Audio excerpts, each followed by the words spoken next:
Buenas tardes. Empiezo ya así a pelo. Yo soy este señor de aquí, supongo, si está bien, Paco Capella. ¿No? Vamos a empezar. ¿No?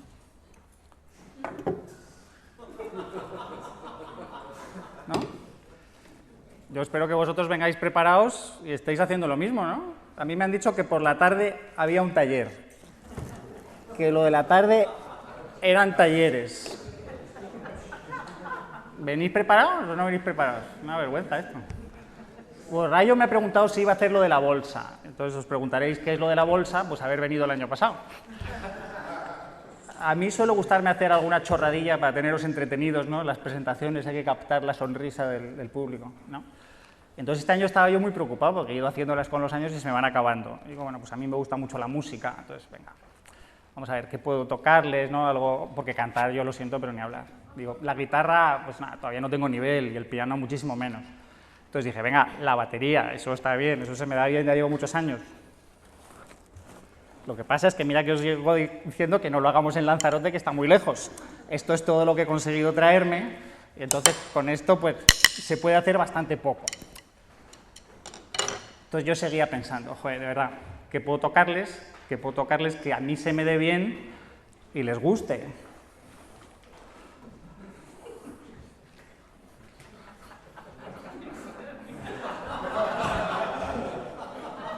Voy a tocaros las pelotas.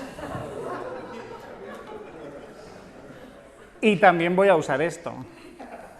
Entonces luego me dije, ¿para qué solo en la introducción tocarle las pelotas? Pásate toda la charla o todo el taller tocándole las pelotas. Ya no queda más en la bolsa. Y de eso va esta charla, ¿no? Se titula de la razón a la aberración, una autocrítica de errores liberales. Cuando digo autocrítica, quiere decir que os voy a poner a parir, vamos, que os voy a criticar, ¿no?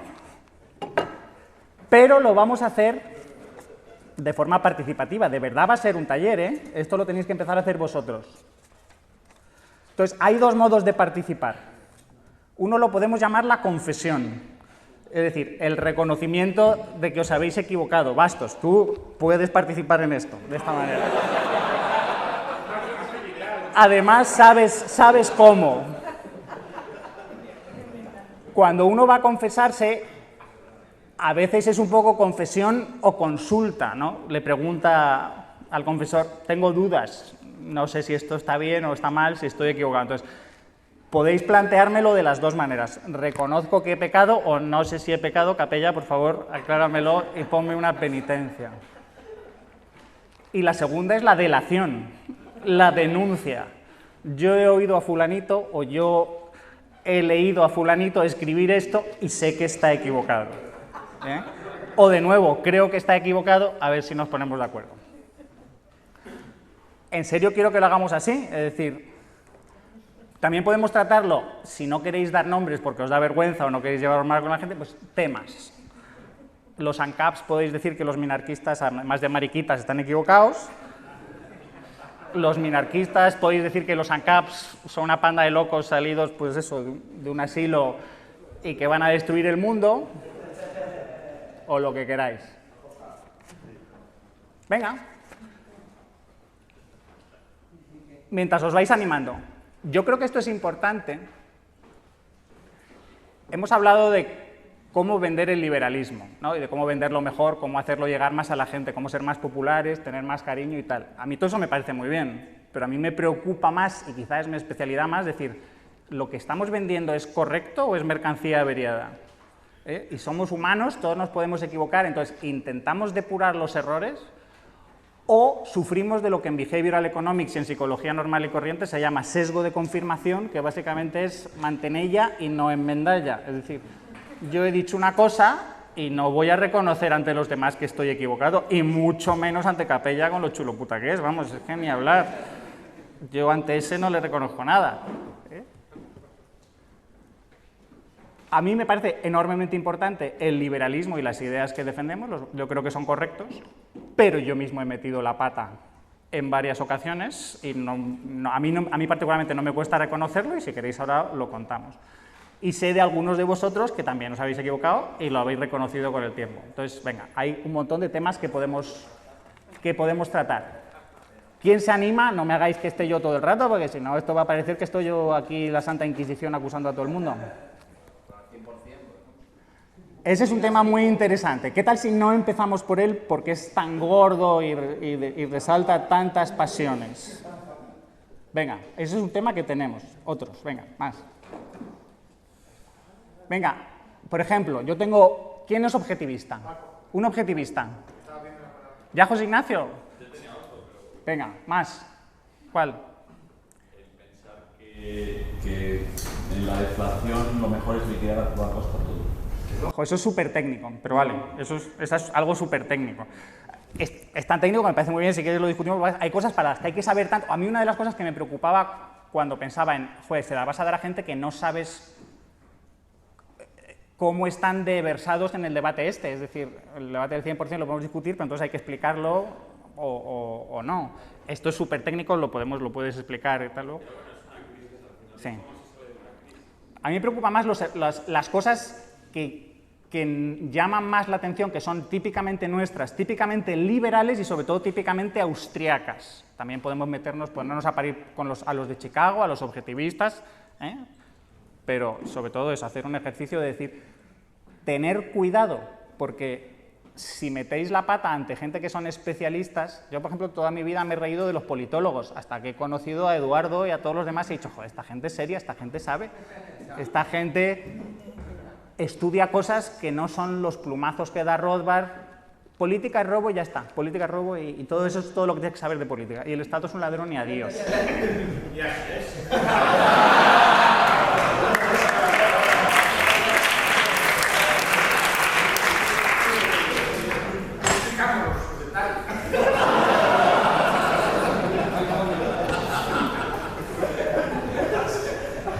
Venga, más. Objetivistas. ¿Hay algún objetivista en la sala? ¿O alguien que quiera defender el objetivismo? ¿Alguien que quiera defender a Ayn Rand? Venga, adelante, ¿cómo te llamas? Andrés. Andrés, ponte de pie y cuéntanos. Defíneme rápidamente el objetivismo. Racionalidad, productividad y orgullo. Racionalidad. Productividad y orgullo. La filosofía que nos enseña que somos libres simplemente porque lo somos y no porque una persona deba permitirnos ser mientras a él le convenga.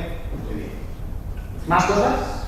El egoísmo racional que parte del objetivismo nos ayuda a entender que nosotros estamos en la libertad para poder explotar todos nuestros talentos sin necesidad de sacrificar nuestra vida por otras personas. Y al contrario, mientras nosotros estemos explotando todo el potencial que tenemos, vamos a ayudar a que en conjunto todos puedan progresar, haciendo ver que esta es la mejor manera de vivir en una filosofía para vivir en la Tierra, es como Ayn Rand mismo lo definió.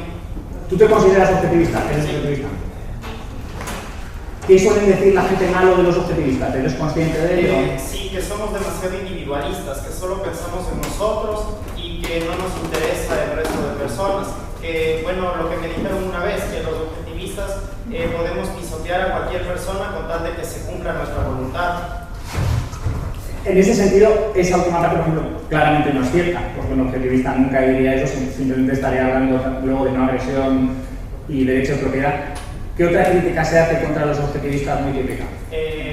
Respecto a lo que concierne, digamos, a que una crítica que escuché en un seminario online que organizó Estudiantes por la Libertad, en la que uno de sus miembros defendía a Ayn Rand, mientras que otro la tachaba de una mujer que no vivía la filosofía que predicaba, y se metía, por ejemplo, a decir que cómo podemos admirar a una mujer que hablaba de ciertos valores, de la ética y demás, y que al final destruyó un matrimonio simplemente porque era una mujer poco agraciada que quería tener relaciones con la. ¿Tú crees que hay algo de verdad hay en eso? Por supuesto que no, porque a la final ella no lo obligó a nada, él también consintió.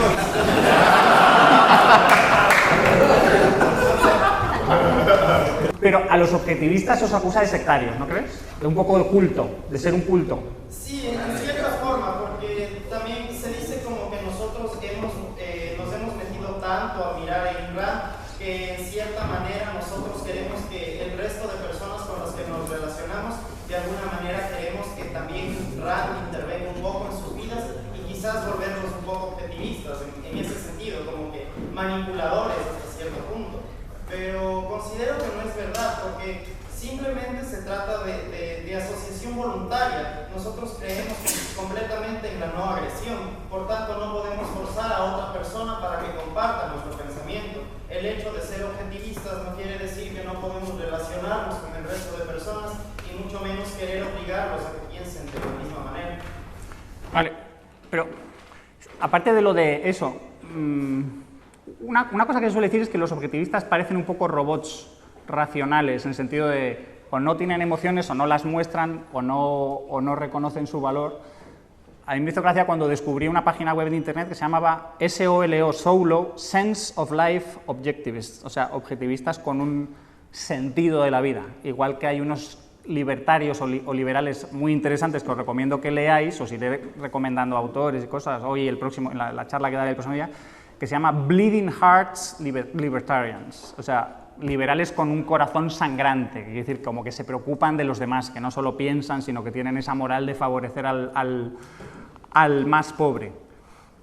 Ayn Rand insiste, resumiendo mucho su filosofía, eran política, capitalismo, ética, básicamente propiedad privada y gobierno limitado, y economía y política, capitalismo, y epistemología, racionalidad y mundo objetivo, contra la metafísica, digamos, religiosa o contra el subjetivismo arbitrario, caprichoso de muchas corrientes como, no sé si llamarlas espirituales o espiritistas, que piensan que cualquier cosa vale. Y Rand insistía mucho en la lógica, ¿no? El A es A y no contradicción. Yo lo que suelo decirles a los objetivistas es que lean a otros autores, que no lean solo a Rand, y que cuando admiras mucho a un autor estás en peligro. Eso también les pasa a los rothbardianos, y yo he sido rothbardiano, ultra rothbardiano, no he sido nunca randiano porque ya me pilló mayor. Me sorprendió pillar en casa de mis padres, descubrir el libro de La rebelión de Atlas, porque en su momento fue muy popular y entonces mucha gente se lo leyó, y el manantial fue conocidísimo. Pero cuando estuvo Yaron Brook en el Juan de Mariana, si quieres siéntate, si no sigue de pie o como quieras. Es una cosa que me preocupó. ¿Alguien se le ocurre alguna crítica más contra los objetivistas? ¿Qué falta o qué falla? Defiende un estado limitado y pasa a una defensa. Por ejemplo, se ve cuando en Atlas, creo que uno de los pirata o uno de los se llega a atacar a los camiones militares. No va a atacar a camiones militares porque es bueno y la defensa sea. También defiende el sistema de justicia privado. Pero privado no, o sea, que es minarquista. Tiene una cosa buena que le gusta el tabaco, que así no tienen el pueblo. ¿Alguna cosa más? La negación del altruismo. La negación del altruismo es que es complicada. Yo suelo decirles a los austriacos, y esto os insisto mucho, el lenguaje es una herramienta cortante.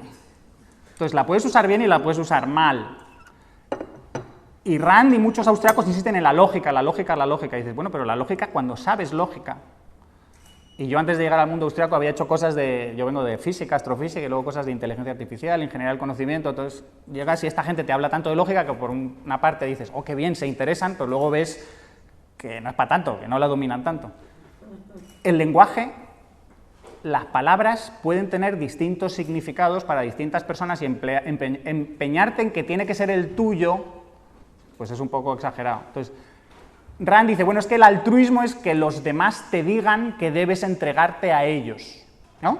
La moral altruista es una orden, prescriptiva de te debes a los demás.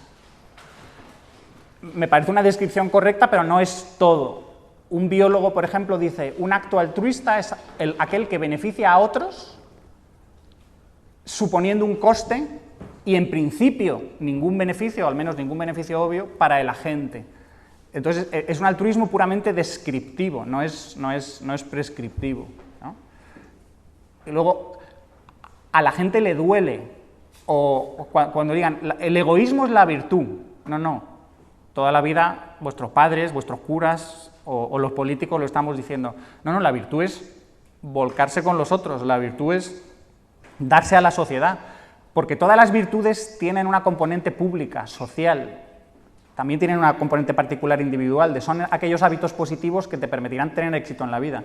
Pero como es éxito en sociedad y son cosas para la sociedad, pues lo de el egoísmo como virtud se ve raro. Bueno, pero tú cuando actúas para favorecer a la sociedad, lo haces a sabiendas de que la sociedad te va a devolver el favor. Es decir, decir, vivimos en sociedad precisamente para favorecer al individuo, no para favorecer a la sociedad. La sociedad es un medio para producir bienestar al individuo. Yo diría que la sociedad puede ser un medio para beneficiar. La sociedad puede servir como medio para beneficiar a los individuos, pero también puede servir como medio o como sistema para oprimirlos. Si entendemos como sociedad que haya mucha gente, pues mucha gente puede significar muchas oportunidades, pero también puede significar muchos peligros. Pues si todos vosotros os organizáis para partirme la cara, pues yo preferiría vivir solo en vez de que si no os hubierais organizado para partirme la cara. ¿Puedo hacer un comentario? Aquí quiero defender al colombiano. ¿Aquí qué? Quiero defender en el sentido que para mí el altruismo es imposible. A ver, por lo menos específicamente hablando de todo acto consciente internacional siempre es por su propio interés. Lo que cambia es la valoración externa de ese acto o la valoración subjetiva de ese interés. La Madre Teresa de Calcuta o cualquier ejemplo que pongáis, ya sé que lo puedes explicar. Madre Teresa de Calcuta es infeliz en Occidente con sus riquezas y solo es feliz uno en la India, uno porque cree en el más allá, por tanto busca su bienestar salvando su alma, o dos porque es infeliz en Occidente y solo es feliz. Y en Occidente es infeliz. Cualquier acto altruista, en última instancia, incluso la mano a un pobre, busca nuestra satisfacción. Incluso el sacrificio por nuestros hijos o por otra persona puede ser egoísta en el sentido de que yo prefiero que son mis hijos, y tú le das una explicación biológica, seguramente la tienes, a seguir viviendo. Entonces yo seguir viviendo con un hijo muerto por mi culpa, yo no sería capaz de seguir. Entonces prefiero esto, yo actúo en mi interés, porque no puedo. Ese análisis es muy típicamente austriaco, es al típico al que va al austriaco. Le han enseñado economía a escuela austriaca, las valoraciones son subjetivas, entonces el acto es altruista y al mismo tiempo egoísta desde el punto de vista de que el agente persigue lo más valioso para él, aunque suponga un coste, simplemente porque el dolor horrible para una madre de ver pasar hambre a su hijo, o el dolor para la Madre Teresa de Calcuta de ver a toda esa gente enfermo. Parece altruista, pero en el fondo es egoísta, entonces podrías decir, en el fondo es ambas cosas según qué términos usas. Yo a los austriacos les suelo decir que hay una forma de estar, digamos, equivocado, entre comillas, y es que lo que estás diciendo no es que sea falso, pero que es incompleto. Entonces, por eso os invito, la próxima charla del próximo día, que no sé si mañana o en 2 días, os diré qué podéis leer o qué podéis investigar más allá de lo austríaco para completar las explicaciones que dais a las cosas. Entonces, no quiero entrar mucho en profundidad con el tema del altruismo, porque no es a donde iba mi crítica a los objetivistas. El altruismo se puede entender cuando estudias teoría de juegos, interacciones repetidas y por qué la gente al final acaba haciendo el bien, incluso asumiendo costes para sí mismo, y eso que en principio evolutivamente parece destructivo, porque es como ponerte un lastre para ti y beneficiar a los otros. Hay casos en los que, por ejemplo, una madre a su hijo son sus propios genes, o una madre a sus parientes siguen siendo sus propios genes, o una madre o un individuo dentro de un grupo en que todos hacen lo mismo, y entonces si todos hacen lo mismo y nadie se les infiltra como gorrón, se pueden ayudar mutuamente. Entonces el altruismo sí puede funcionar. Lo que Rand tiene razón en su crítica es que Rand vive en un mundo en que todo el mundo está con la idea colectivista comunista del altruismo es la única ética posible. Tienes que darte a los demás. Eso es muy típico de las religiones. Y el socialismo es lo único ético y el capitalismo es inmoral. Entonces Rand se va como al extremo contrario a decir, no, la virtud es el... Pero el agujero principal que yo veo a los objetivistas, y se lo dije a Yaron Brook, y no me sorprendió nada que tiró balones fuera y dijo, no quiero enterarme nada de esto, es que no tienen en cuenta en su teoría el mundo de las emociones. Ya no digo que no sean ellos emocionales, que no tengan corazón, sino que en su explicación falta. Os quería hablar de otra cosa y la relaciono con esto. ¿Sabéis lo que es el test de Turing? El test, alguien que lo explique. Test de Turing. Es un test que tú haces con otra persona que no sabes quién es y supuestamente la otra persona es una máquina. Entonces te prueba a ti para ver si tú, que a lo mejor lo estoy explicando mal, pero creo que es un test que te prueba a ti para saber si tú eres una máquina o no. Bueno, es un test que si tú eres el que hace el test, tienes que hablar con algo que no sabes qué tipo de entidad es y al final tienes que decidir, ¿eso es una persona, un ser humano o eso es un ordenador con un programa de inteligencia artificial?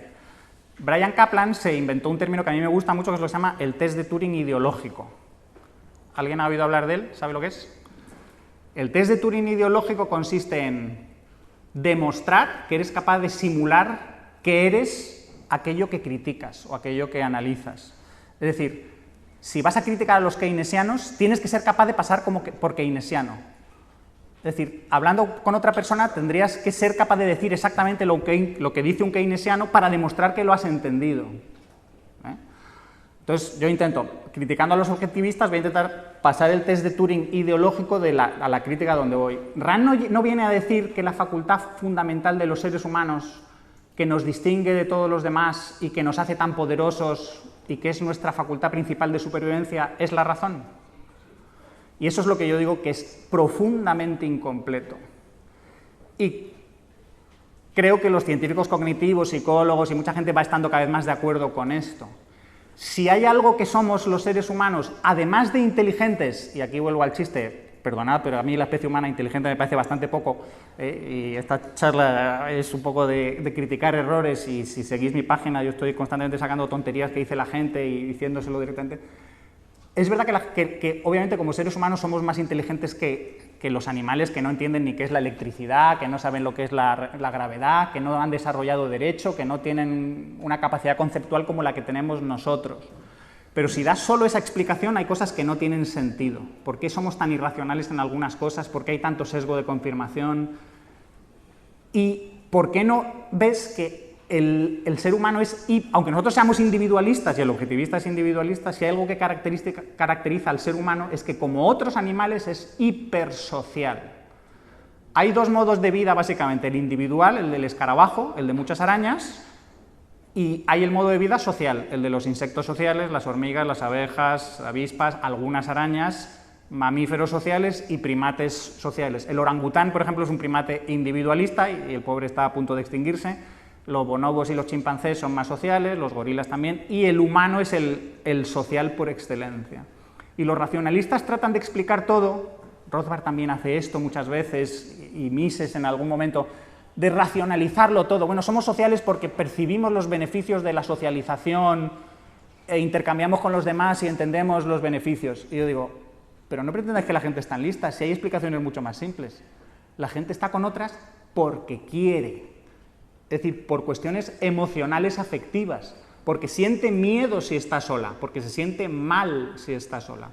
Luego, a lo que yo voy es que para explicar a los humanos hace falta investigar en profundidad el mundo de las emociones. Y esto ya lo han hecho los investigadores. Los humanos somos hiperemocionales, no somos solo mucho más inteligentes que otros animales, tenemos un repertorio de emociones mucho más ricas y todas tienen que ver con la cooperación y con la socialización, con evitar a los tramposos, con fomentar el que se ayuden unos a otros y que la gente no rompa las reglas. ¿Qué más? ¿Alguien quería decir algo por aquí? ¿Estaba ahí? Como animales en sociedad, genéticamente, porque precisamente en la selección natural, pues eso es una ventaja adaptativa, la sociabilidad, frente a la individualidad, que probablemente tendría menos posibilidades de sobrevivir. Y por otra parte, que no es lo mismo decir que la relación es perfecta, que nadie lo dice, porque también hay componentes nacionales, lógicamente la mente humana, pero es verdad que es yo la considero la característica definitoria del ser humano. ¿Por qué lo consideras la...? Vamos a ver. Porque a diferencia de cualquier otro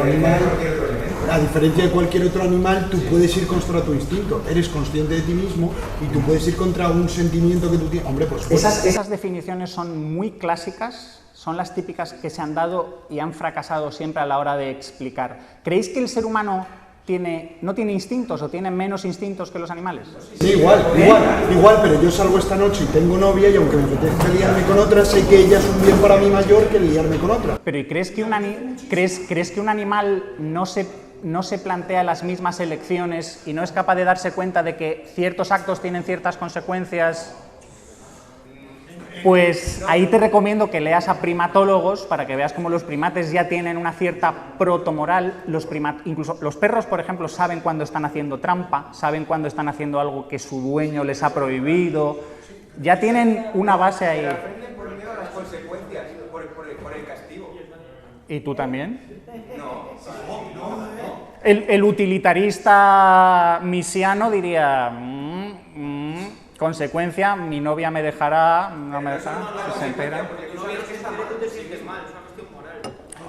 De nuevo, las cuestiones morales, si las definís simplemente lo que está mal y lo que está bien, en tu cabeza... Pero véndete, ponte de pie y véndete como un chico moral. De nuevo, te voy a dar la razón en que, precisamente, pero te voy a dar la razón en que la moralidad hiperdesarrollada es algo que distingue a los seres humanos. Pero te voy a decir que estás equivocado si crees que esa moralidad es racional. La moralidad es fundamentalmente emocional. Precisamente funciona en ti y tienes esa sensación de esto está mal, porque no lo dices en frío, esto está mal, como quien dice 3 más 7, 12, esto está mal. No, sino que genera en ti un bloqueo emocional para no comportarte de una determinada manera. Y en muchos aspectos de la moralidad, de nuevo esto lo trataré el próximo día, tú no sabes por qué piensas que está mal, y casi todo lo que hacen los filósofos morales es racionalizar y buscarle vueltas a razonar algo que ellos en realidad no han razonado, que su cerebro ha producido de forma inconsciente, instintiva, pero de forma mucho más emocional y extraña de lo que crees. O sea que, de nuevo, el hecho de que nosotros razonemos muchísimo la moral, y en eso los liberales somos unos bestias, estamos todo el día discutiendo que si esto es ético y tal, el primero principio, universal, simétrico, funcional, vamos a deducir, principio de propiedad, agresión. En el actuar normal no se hace así, y el engañarse creyendo que la conducta se hace así es ya no entender. Entonces, de nuevo, precisamente a lo que voy es que la racionalidad es importante, sí. Si te niegas en ver que la emocionalidad también nos distingue y es lo que nos hace sociales y cooperadores, no vas a ver... Lo que pasa es que esa es la parte distintiva. Pero entonces lo que yo digo es que hay por lo menos dos partes distintivas. No solo nos distingue el ser más inteligentes, más racionales, nos distingue el ser más emocionales y el tener una emocionalidad particular, que es lo que llamamos la emocionalidad de los sentimientos morales, de lo que está bien y lo que está mal. Pero en el sentimentalismo moral te lo encuentras también en perro. En menos, pero en mucho menos grado. La capacidad de procesar información y de conectar ideas, que es lo que es la cognición, también te la encuentras en muchos animales. La autoconciencia te la encuentras en animales. Hay test que demuestran que los elefantes, por ejemplo, y los chimpancés superiores son autoconscientes, tienen una noción de sí mismos y tienen lo que se llama una teoría de la mente. Esto lo trataré el próximo día porque es más... ¿Cómo se podría justificar entonces en ese caso si la moralidad es emocional? Que una persona, a medida que va adquiriendo conocimiento e información, es parte de la ignorancia a la búsqueda del conocimiento. Y empieza a darse cuenta de más cosas, empieza a tener un sentido moral u otro en base al conocimiento que tiene. Es decir, un ignorante normalmente va a estar menos pendiente de lo que tiene que estar, de lo que tiene más información. Fíjate que yo he dicho que la moralidad es emocional, pero no he dicho que sea solo emocional. Es ambas cosas, es emocional y racional. Es decir, tú tienes una serie de sentimientos o sensaciones, os digo la palabra, pensar en qué va a pasar en vuestra mente ahora. Aborto. Los que estáis en contra, algunos habréis tenido una sensación emocional de no. Los que os dé igual, algunos, y los que estáis a favor, pues también os habrá un poco dado igual y habréis pensado, estos pesados en contra siempre por su reacción emocional. Pero no es el único elemento esa emoción. Lo que suelo decir en el curso que doy yo, digo, las emociones no son arbitrarias. Requieren algún razonamiento o procesamiento de información, aunque sea subconsciente, y luego tú le añades todo el procesamiento consciente. Hay lo que se llama un desarrollo moral de la persona, y esto lo estudian mucho los psicólogos, pero de nuevo porque son ambas cosas. Fijaos, insisto, mi crítica es, sobre todo a los objetivistas y a los austríacos, que también es muy razonar, y cuando hay que hacer psicología dicen, bueno, la psicología es otra rama del pensamiento a la que nosotros no nos dedicamos. Eso genera las preferencias, que es lo que se meten luego en tu escala de valores y ya está. Y digo, pero es que eso también distingue a los seres humanos. Luego, cuando critica a Rothbard, diré, Rothbard y Mises también describe al ser humano como un agente intencional, y la acción humana es todo un agente intencional. Pero yo le digo, esto no es solo del ser humano, los animales actúan intencionalmente, y no es lo único humano. Hay muchos más rasgos y no solo estos que son humanos. Oye, vamos a meter más gente en el debate, si nos importa, seguimos. Bueno, entonces yo tengo una pregunta para ti. ¿Tú crees que la razón y las emociones están al mismo nivel o ponen las emociones por encima de la razón? ¿Por qué tengo que ponerlas por encima? Porque ¿Quién manda? ¿Quién manda? Las emociones te hacen actuar de forma irracional. ¿Conocéis la expresión de David Hume sobre esto? ¿Qué decía David Hume sobre esto? La razón es esclava de las emociones. Y normalmente la mayor parte que estudia la razón desde un punto de vista, digamos, lógico-cognitivo dice la razón es instrumental, la razón es un instrumento, la razón es esto. Pero ¿qué quieres hacer con esto? Lo marcan las emociones. Si siento amor, pues le cortaré el pelo a alguien para que esté más guapo. Y si siento odio, le cortaré el dedo.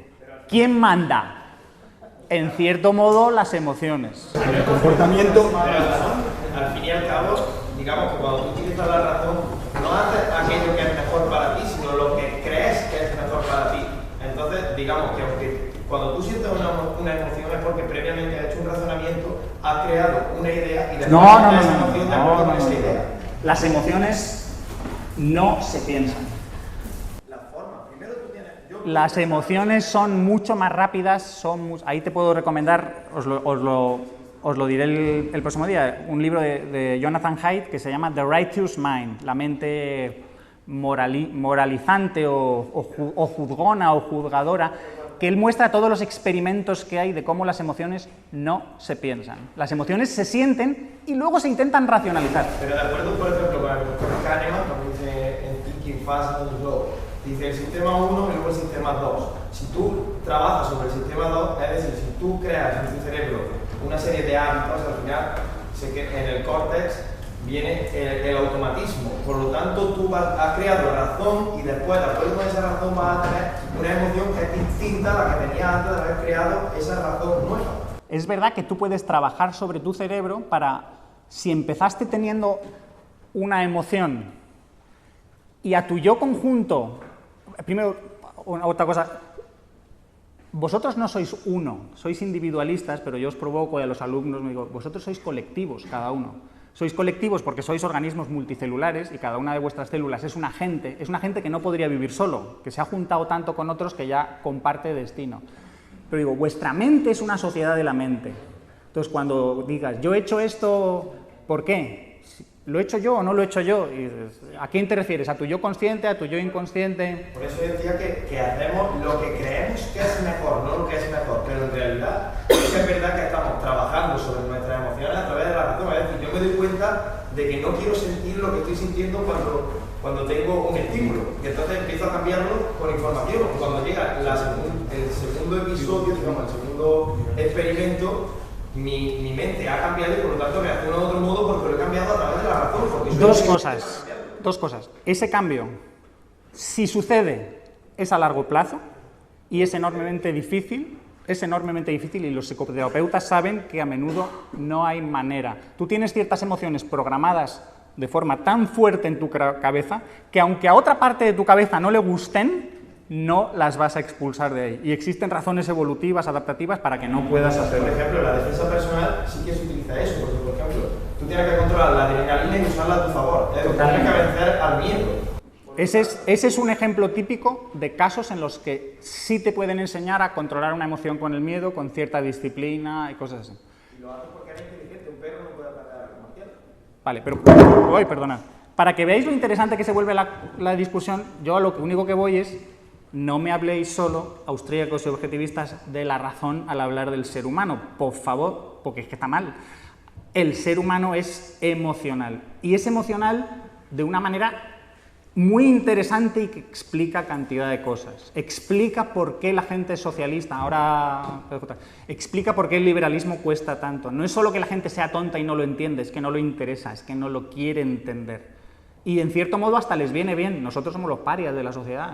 Nos odian, no nos entienden. Ahí está eso, que ellos no lo entienden porque les viene bien. Es decir, razonan y dicen esto me viene mal. Pero no, tú estás insistiendo constantemente en que razonan. Yo estoy diciendo, les viene bien y ellos no saben por qué les viene bien, pero les viene bien. Es decir, tú no sabes por qué las cosas te hacen más popular, pero las sigues haciendo porque te hacen más popular. Perdona, que lleva un rato ahí el compañero. Entonces, ¿por qué no entender que la concepción original, o sea, la concepción que podemos darle a esta filosofía, es más bien que la razón, por supuesto que es importante, sin desconocer que los individuos tenemos emociones y que es también una fuerza que nos mueve? pero lo importante está en hacer que todas nuestras acciones sean preponderantemente realizadas con esta racionalidad, sin dejar que las emociones nos lleven a cometer impulsos. Es decir, estar en la facultad de nosotros poder elegir que por encima de esta emoción que nos puede llevar a cometer un impulso, debemos aplicar la razón que nos ayudará a que has cometido varios, que yo llamaría errores o problemas, has metido varios deberes en debemos actuar racionalmente o la razón debe superar o imponerse sobre las emociones. Esa es una actitud típicamente filosófica, típicamente racionalista, del que yo suelo poner como ejemplo que Kant era un filósofo en ciertos aspectos admirables, en otros aspectos un enfermo mental. Dices, este es un tío que lo quiere razonar absolutamente todo, que llega a decir que las emociones no son parte de él, que las valoraciones, sus necesidades, lo que él siente, eso le viene impuesto desde fuera. Y yo digo, ¿desde qué fuera?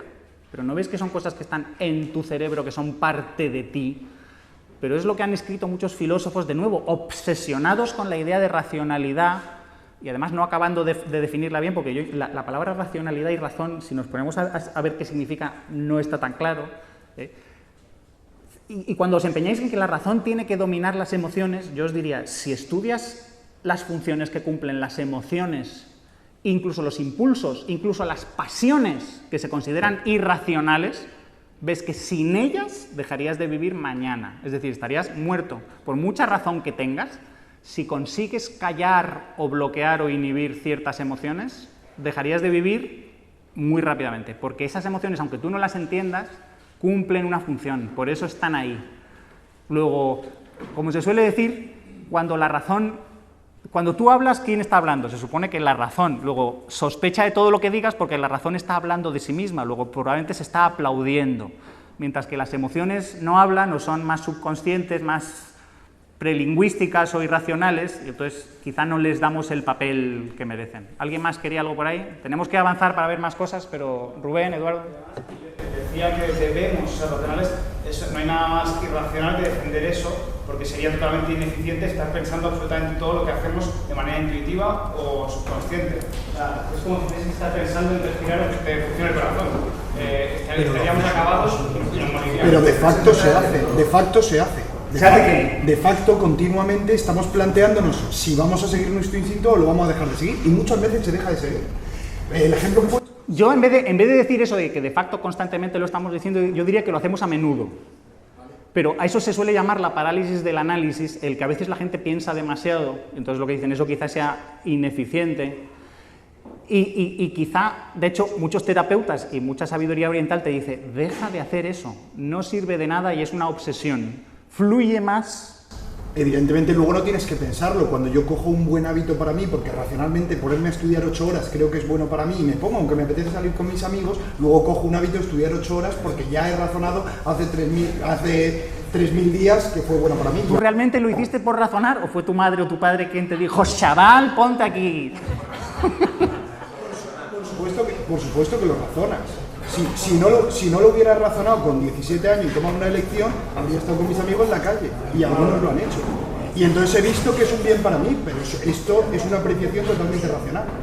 Venga, Eduardo, acabamos este tema. Yo puedo lanzar más reflexiones al debate, ¿no? El tema de la neurociencia y de qué tan esclavos somos de nuestras reacciones bioquímicas, ¿no? A lo mejor si tengo un alto nivel de testosterona, yo puedo razonar todo lo que quiera, pero a lo mejor no puedo controlar mis impulsos, ¿no? O sea, y eso no lo he provocado yo, vengo así, ¿no? Hay una interacción genes-ambiente, hay una interacción en mi interior de reacciones bioquímicas que yo no sé si puedo controlar, porque no, y bueno, ahí, el trabajo ese que traducido Cerebro y Libertad es muy interesante en ese sentido, porque en el fondo dice somos relativamente libres, que no somos libres. Yo cambiaría esa expresión. Es decir, no es que yo no sepa si puedo controlar, sino eso es parte de ti, te guste o no. Lo que pasa es que es parte de tu yo subconsciente y la gente tiende a considerar que él es solo su parte consciente. Y yo digo, no, majo, tu personalidad incluye tus aspectos oscuros, los que no quieres reconocer o los que no te gustan, o aquellos que no conoces porque no has visitado nunca o porque no has tenido nunca la oportunidad. Yo me quedé alucinado la primera vez que tuve celos. Porque si me hubieras preguntado antes, yo habría dicho, no, yo nunca tendré celos. La vez que los tuve, la hostia. ¿Esto soy yo? ¿Esto de dónde viene? ¿Esto de dónde sale? Y por aquel entonces no sabía ciencia cognitiva, no había estudiado, era demasiado joven, pero ahora ves, claro, las cosas que no sabes de ti mismo y crees que no eres o que no forman parte de ti, es que forman parte de ti, pero son como programas adormilados o jugadores del equipo que están preparados para salir y cuando las circunstancias se dan, salen. Son tan parte de ti como las otras, lo que pasa es que juegan menos a menudo, pero en ese momento son importantísimas. Pero tiene una herramienta muy poderosa que puede combatirlo en todo momento. Es decir, una vez que tú sientes la emoción, si eres lo suficientemente fuerte psicológicamente, puedes combatirlo a través de la razón. Por eso digo que somos razonables, es que no lo combates racionales y emocionales. Pero no lo combates a través de la razón. A las emociones no se las combate con la razón. ¿Con qué se combaten las emociones? Con otras emociones. Y el ejemplo de las artes marciales me parece prototípico. Los samuráis tenían un dicho que era Mushin no Shin. En japonés significa piensa sin pensar, lo cual significa que crees un hábito antes de librar la batalla y una persona que es totalmente lega, que no conoce nada de las artes marciales, cuando llega a la batalla, a base de entrenamiento, a base de hábito, tiene los movimientos mecanizados para no tener que pensarlo. Y eso le hace que antes sufriese de una emoción de miedo y ahora simplemente siente confianza en sus posibilidades. Y hemos combatido la emoción con la razón, es decir, emoción contra emoción, pero entre medias usando la razón. Vale. Muy bien. Te lo concedo, pero aprovecho para que veáis otra cosa importante. Has hablado de algo que son hábitos. Los hábitos son actos automáticos que ya haces de forma sin pensar y reflexiva, es decir, sí, pero son importantes en el sentido que son importantísimos para los humanos. ¿Y alguien ha visto que Mises trate muy en profundidad los hábitos? Yo hablo de lo que trato. Que aprovecho para que veáis otras cosas que les faltan a los austriacos. Aunque luego las meten cuando dicen, bueno, la cultura son patrones que a menudo son irreflexivos. Vale, pues estudiarlos, no estudiéis solo la acción reflexiva e intencional, estudiad los hábitos. Martín, ahora tú, primero este hombre y luego tú. Primero que lleva antes, me parece, y luego Martín.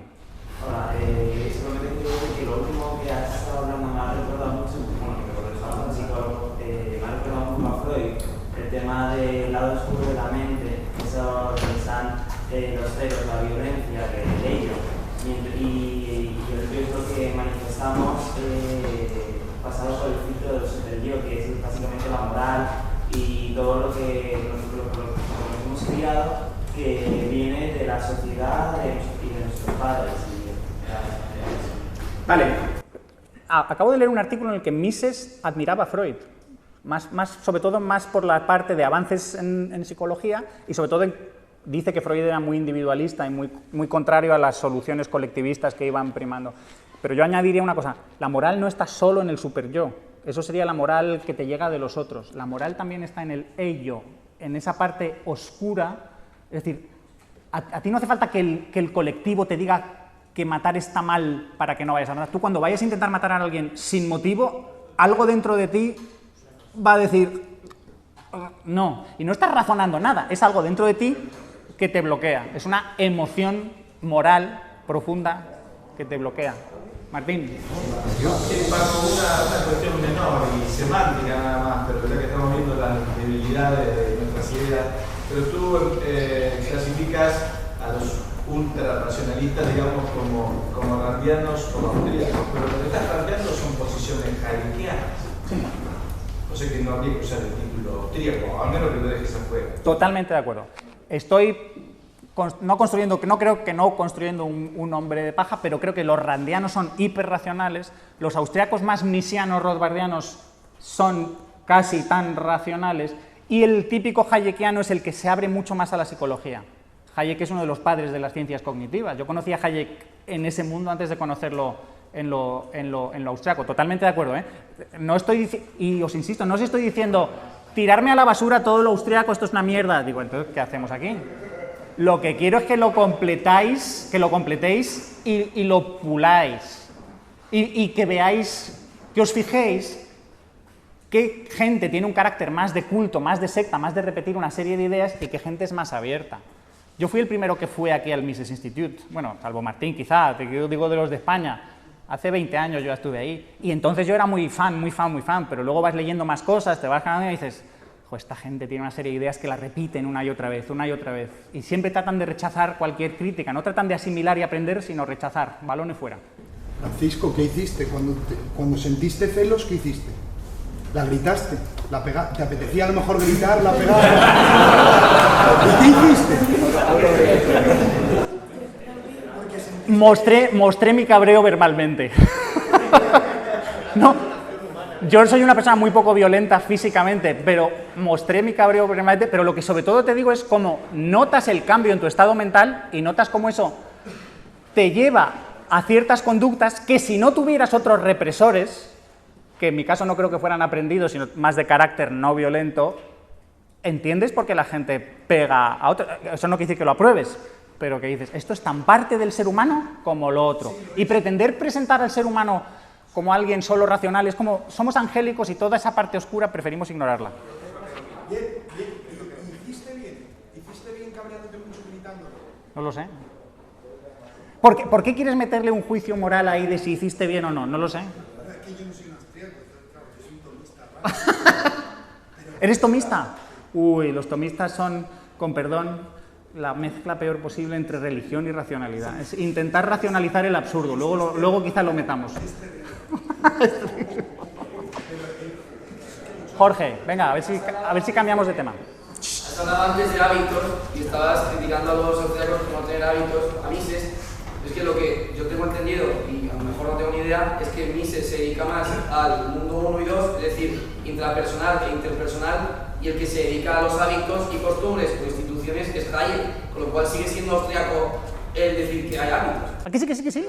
Que de nuevo es un poco lo mismo que ha dicho Martín. Yo es que llevo muchos años en esto, y llevo muchos años en congresos austriacos, y cada vez que alguien me presenta la presentación, porque el ser humano es un agente intencional que valora cosas y tal, pues me apetece, te voy a tirar algo, coño. Eso ya lo sabemos, no me lo cuentes otra vez, enriquécelo un poco, reconoce que eso tiene límites.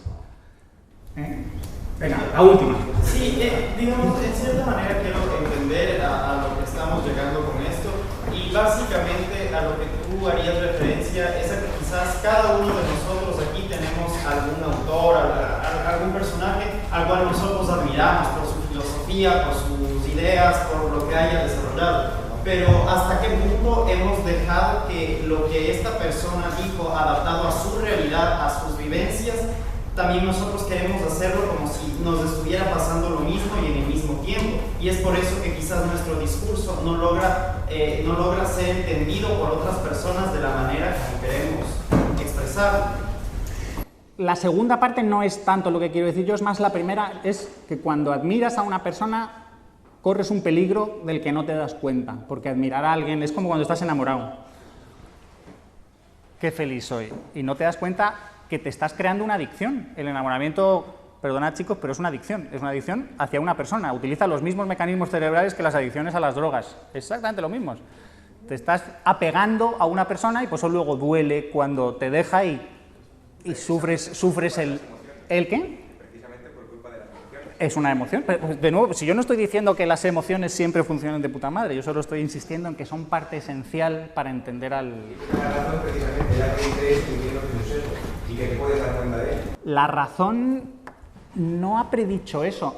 Hay ciertas cosas del estudio de las emociones que son muy modernas. Yo me sorprende lo... Bueno, Adam Smith ya en la teoría de los sentimientos morales ya ve muchas cosas, pero como experimentos de psicología, experimentos, no simplemente argumentación y discutir cosas y, digamos, introspección, son algo relativamente reciente. La ciencia de las emociones ha avanzado mucho últimamente y hay cosas que a la razón les sorprenden, ¿no? Aquello que las emociones tienen razones que la razón no entiende, pues ahora se sabe por qué, y la razón, leyendo a los que han estudiado más empíricamente las emociones, quizá llegue a entenderlas, pero eso no quiere decir que vaya a superarlas.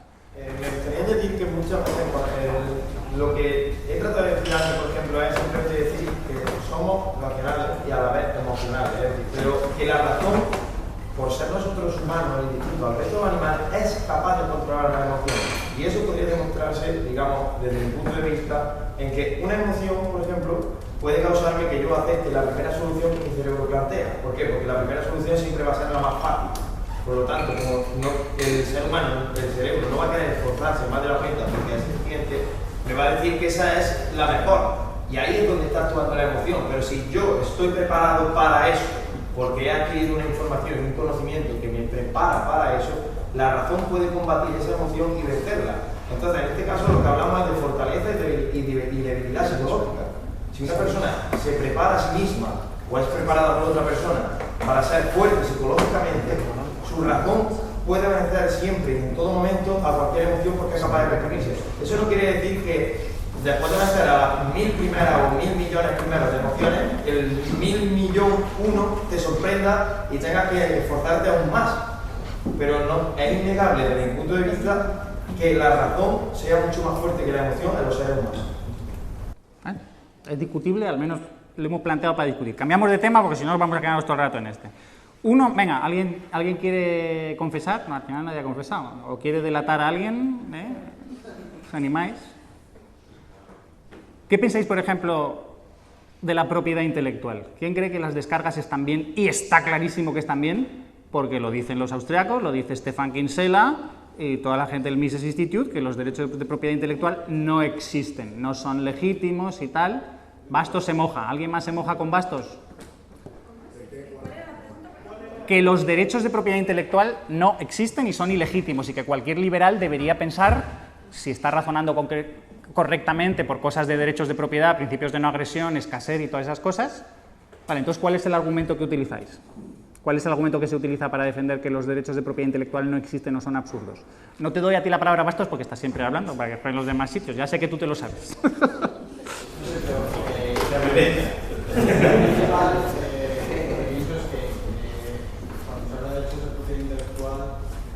Puede entender, pero que al final el mercado busca soluciones a eso, ¿no? Es decir, que, por ejemplo, cuando hablamos de propiedad intelectual de músicos que quieren vender sus discos, aquí no siempre el mercado busca una solución a las descargas ilegales. Pero eso es el aspecto técnico. ¿Cómo se suele? ¿Quién sabe? ¿Quién conoce el argumento, digamos, ético, legítimo? Ignacio, ¿te lo sabes? Las ideas no pueden pertenecer a nadie. ¿Por qué? Eso es lo que No hay escasez. Porque no hay escasez, ¿no? Y si no hay escasez, entonces ¿qué no hay? Si no hay escasez, ¿qué más no hay? No hay abundancia. No hay propiedad. O sea, no hay... Pues yo no puedo poseer una cosa en mi cabeza. No es un bien material, no puede ser. No, pero si no hay... Vamos a ver. Si no hay escasez, no hay ¿qué? Conflicto, ¿no? ¿Cómo defendemos, cómo se defiende la propiedad sobre cosas materiales? Jorge. ¿Qué? ¿Qué? ¿Jorge qué? ¿Jorge qué? No, que yo no creo que tenga, a ver, a lo mejor estoy equivocado, pero no creo que tenga tanto que ver con la escasez, sino con el hecho de que una idea está en tu cabeza. Yo no puedo poseer algo que está en tu cabeza y que no puedo tocar de forma material. Creo, vamos. Vale, pero ahora voy a encontrarte una salida a todo eso. A ver, una chica que hay ahí que no sé tu nombre. La chica del fondo. Y luego tú, Jorge. La propiedad intelectual no la puedes robar, ¿no? Cuando yo cojo algo, o sea, una idea, esa persona la sigue teniendo. Vale, o sea que las ideas, cuando se la copias a otro, no se la quitas, igual que cuando le quitas un melón, ya no se lo puede comer el otro el melón, ¿no? O sea, es decir, es lo que decía que como no hay escasez, no hay conflicto, o el otro no debería protestar porque sigue teniendo su propia copia de la idea. Y además se pueden producir bueno, no en masa, pero se pueden producir. Se pueden copiar con gran facilidad. ¿A qué ideas nos estamos refiriendo? ¿Al alfabeto, usando palabras? ¿Al fuego? ¿Dónde empezamos a propiedad intelectual? De momento estoy muy en abstracto. Pon ideas muy abstractas o ideas concretas. Copiar una canción, bajarte una película. Los defensores de la propiedad intelectual te ponen un límite. Y solo es a las ideas aplicadas, no las ideas teóricas. Yo, como la idea Einstein, como una ley de un físico, de Fermat, así, descubro una máquina de telecomunicaciones, un transportador. ¿Dónde pones el límite? ¿Solo en la aplicación o en la ciencia básica también? Habría que aplicarlo a todo. Y habría que aplicarlo incluso al lenguaje. Habría que aplicarlo incluso a los libros, a las letras, a todo. ¿Dónde empezamos? Vamos a ver, eso es obvio que el problema de la propiedad intelectual no es sencillo. Es decir, que las ideas son... De hecho, lo divertido es que las ideas... Con eso la gente debería ver que el mundo de las ideas es muchísimo más complejo que el mundo de las cosas tangibles, que el mundo de las cosas materiales, que solemos decir objetos de posesión normal, que si estas tijeras, que si este vaso de agua, que si mi ropa, que si lo que sea. Eso es bastante simplón. Pero a lo que yo voy a deciros es que el razonamiento típico que se hace es cuando deduces el derecho de propiedad, dices, hay escasez, asignas derechos de propiedad, ¿hay escasez? ¿Cómo lo resuelves? Asignas derechos de propiedad. Y lo que yo les digo es que esto de nuevo es incorrecto porque es demasiado estrecho. Eso solo es aplicable a objetos materiales en los que puede haber escasez. Que el razonamiento de más alto nivel, más abstracto es, cuando hay un conflicto, buscas reglas. Esto es de más alto nivel. Conflicto es algo muy abstracto. Señores que no se ponen de acuerdo en lo que sea. Reglas, referencias normativas, prohibido, obligatorio, para que la gente que sepa qué hacer o esperarse respecto a esos conflictos. Un caso particular de conflicto-reglas es escasez, propiedad. Cuando hay escasez y no puede haber usos simultáneos por incompatibilidad, asignas derechos de propiedad, ¿no? Ese es el razonamiento. Estoy pasando el test de Turing ideológico de la ética y la libertad típicamente rothbardiana. Es así como se razona para llegar a definir derecho de propiedad. Pero lo que yo digo es que el derecho de propiedad es una regla. ¿Entendéis que el derecho de propiedad es una regla? Se puede expresar de otra manera, prohibido robar o prohibido invadir la propiedad ajena. Pero no es la única regla posible, no es la única forma de expresar reglas. Entonces, si muchos críticos de la propiedad intelectual digo que el error que cometen es aplicar el mismo razonamiento de cómo no hay escasez, no hay derechos de propiedad, luego la propiedad intelectual básicamente no tiene reglas en el sentido que está todo permitido copiar todo lo que quieras. Y nadie tiene derecho sobre patentes ni cosas así. Rubén. Esto, un poco en respuesta a lo que decía el profesor Bastos, la cuestión sería, él siempre habla de la persona de valores, ¿no? de cómo sería el buen liberal, ¿no? Yo diría, si yo tengo una idea de solucionar un problema que me lleva 10 horas de trabajo cada día, aunque no me lo vayas a pagar, aunque no tenga derecho a impedirte usarla o contársela a otro, tú en el fondo sabrás que tienes una obligación moral conmigo. ¿Me la pagarás o no? Pero en el fondo, como ese hombre ideal que tú defiendes con unos valores, tendría una obligación moral de ayudarme, o por lo menos sabría que yo te he ayudado. No necesariamente. Pues yo te puedo dar ese tipo de cosas, simplemente en un bar, contando una cosa que te da una chispa en tu cabeza, está en tu cabeza la chispa, y de ahí la saca, y no sé dónde está esa chispa. Entonces diré, mira, ¿por qué no miras allí en aquel sitio que queden las cosas baratas? Si vas allí y encuentras un mueble, lo vas a probar y te ahorra un montón de dinero, ¿por qué no vas a ir a fulano que vende casas que igual tiene cosas? Y a lo mejor hablando en un bar, ¿no? Y no creo que tengas una obligación de por vida, ¿no? Para mí, lo que digo yo a la propiedad intelectual es la arbitrariedad. ¿Qué quiere decir? Que no es no usé el argumento de la escasez. Digo que al final, como todos sabemos, la propiedad intelectual es un invento, una serie de cosas que aparecen estatalmente, antes no existían, y es arbitrario. Por ejemplo, se aplica, pues, si a una patente de una medicina. Cuidado, si yo hago una receta de cocina, que es algo que también puede requerir mucho esfuerzo, ahí no está patentado. Si yo descubro una combinación de ropa extraordinariamente elegante y eso me deriva unas rentas, eso no está protegido. Y si yo hago una aleación férrica, sí que está protegido. Es arbitrario de todo, no toda la creación de la mente. Vale, Miguel Ancho, si eso te doy totalmente la razón, pero el problema es usar ese argumento para decir, como es arbitrario, todo a la basura. Como es arbitrario, la posición liberal debe ser que ninguno. Y yo digo, lo siento, pero no. Que es arbitrario puede ser un reflejo de que es algo enormemente complejo, que hay que pensárselo mucho, o que hay que dejar un proceso de prueba y error, o que podemos estar constantemente criticando que es arbitrario y que además a menudo se abusa de ello. Pero no estamos argumentando racionalmente si decimos, como es arbitrario, todo fuera. También es arbitrario. ¿Cuándo una agresión es una agresión? ¿Cómo de fuerte tiene que ser mi palmada en la espalda para que se convierta en agresión? ¿Es arbitrario o no? ¿Basta con que te duela un poco o te tengo que dejar marca, te tengo que rascar la piel? También en eso hay una noción de arbitrariedad, de dónde pones el límite. Y no decimos por eso, y entonces nada, podemos golpear a quien nos dé la gana porque el límite es hasta cierto punto arbitrario. No digo que aquí sea tan arbitrario como en el caso de los derechos de propiedad intelectual, que es bastante más complicado. ¿Cuál es la regla entonces? Ah, es que no te la digo, no te la quiero decir. Yo no.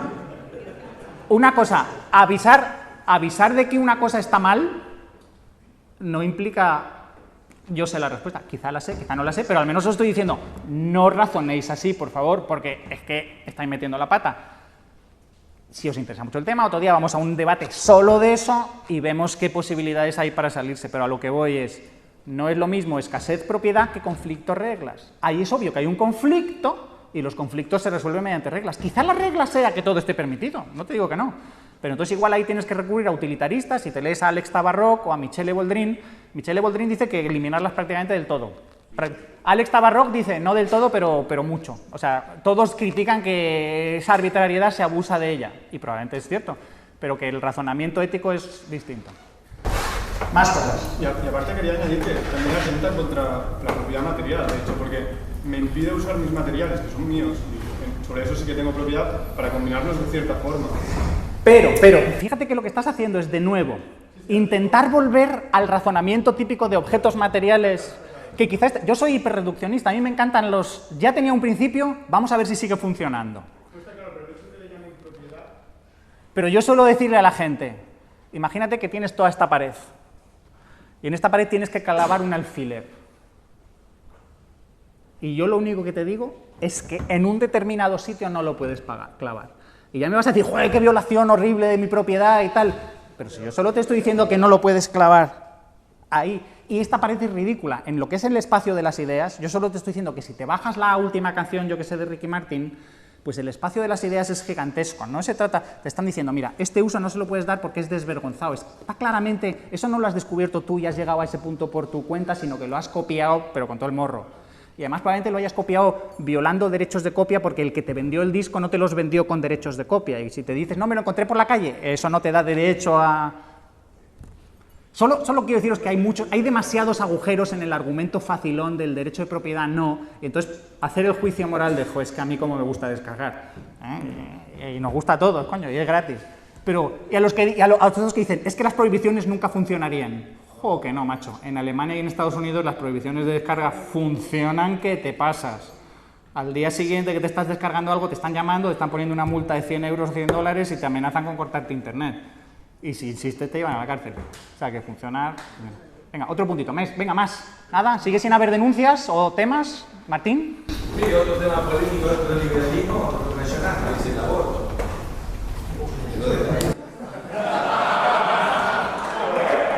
Sí. Venga, a ver. No sé si haceros... yo cuando pregunto a la gente qué piensa, me da un poco de apuro de que no quiero que la gente se manifieste si no quiere manifestarse, pero vamos. Aborto no gratuito, pero al menos libre, permitido, ético, legítimo. ¿Levantáis la mano? No, aborto es agresión, aborto estás matando a un individuo y tal. Entonces, explicadme una cosa. ¿Cuál sería la mixta? La mía es, no está permitido, pero se permite la evicción también. Es decir, antes de los 7 meses no, pero a partir de los 7 meses si se puede eviccionar, es decir, sacarlo vivo sin matarlo y que se desarrolle una incubadora, sí. Y si la tecnología avanza de tal forma que a las 2 semanas se le puede sacar y se desarrolla una incubadora, sí. ¿Eutanasia sí o eutanasia no? ¿Eutanasia sí? Depende si activa o pasiva. Estoy diciendo la liberal, sin agresión, sin fraude, sin leches. Eutanasia. Ayudar a otro a morir con su consentimiento. Pero se lo estás pinchando con su consentimiento. Eutanasia pasiva sí. Eutanasia pasiva sí. Eutanasia activa también. Eutanasia activa no. Eutanasia activa no. Aquí los neocons.